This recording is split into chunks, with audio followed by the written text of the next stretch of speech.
I first discovered the Bad Brains probably when I was 16, and someone let me listen. Punk Rock Kid let me listen to it on the subway in New York. I'm from the Bronx.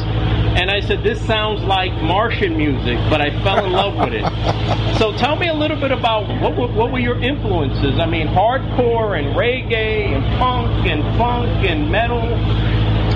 And jazz and, you know, each one teach one. You got to be true to yourself. And, you know, fitting in a clique or whatever, you know, you're limiting all the abundantness of the world, you know. And if you like something and your peers don't like it, so what? You know, got to keep an open mind. And our influences are endless, you know. And somehow subconsciously it comes out in our music, which is creativity of the spirit, you know. Listen to everything, man, from Bob to Clash.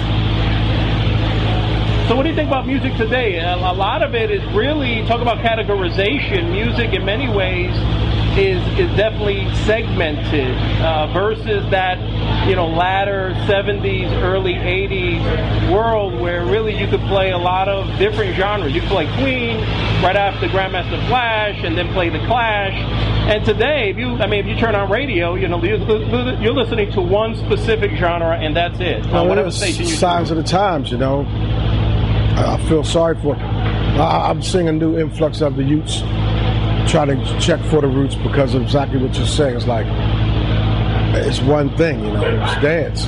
But cycles of life, it's always cycles. You know, the business is totally different now, you know. It's not record deals and whatever, so you get appreciated differently, you know, by the net and whatever. And still, ultimately, though, getting out and playing for the people. And what would you say, I mean, you've been in the business now for, I would say, 3 decades, right? Yeah. Or more. What would you say is the biggest lesson, if you don't mind sharing, that you've learned during your time in the music business? Stay true to your blessing, because we're all blessed and we have to find our niche, whatever it may be, and you got to stay true to that as much as possible, and that's a test and a quest. And, you know, we gotta try to, because here we go, the cycles. So there's the 5-year cycle, the 2-year cycle, the 10-year cycle, the 25-year cycle, you know. Speaking of cycles, I mean, the Bad Brains have had quite a cycle. I mean, if you think about it, there have been young people who have discovered and continue to rediscover the Bad Brains for generations now. What do you think it is about your sound that makes it have that kind of magnetism to the youth? Well, the youth need the truth. And you're absolutely right. There's been some generations. I was speaking with a kid last night. He was like, oh, I thought I'd never see you guys play. I, you know, just turned, 17.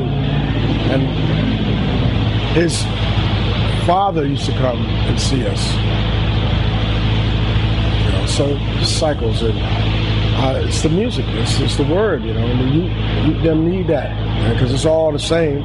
Ain't nothing new under the sun, you know. But, you know, we got a lot of good friends and supporters of the music, and I really give thanks for that. It's an honor and a blessing, you know. And if you had to give a young person entering this business advice, what would that be? Stay true to your art, totally. Because, you know, who knows, tomorrow, 5 more years, whatever the technology is going to be, it's ultimately still the music. Any thoughts on the current trend of buying less music? I mean, people are buying less music and they're finding ways to access it without paying for it, and in some ways illegally. Any thoughts on that? It is what it is. I mean, what are you going to do? There's no record companies anymore, and, you know, YouTube and popularity. That's why ultimately it's coming out and doing the concerts so people can actually see it. Every time we play, the next day, there's all this stuff on YouTube. Some people with their smart cameras shooting at the gigs, you know, whatever. It's kind of like how the Grateful Dead did back in the day.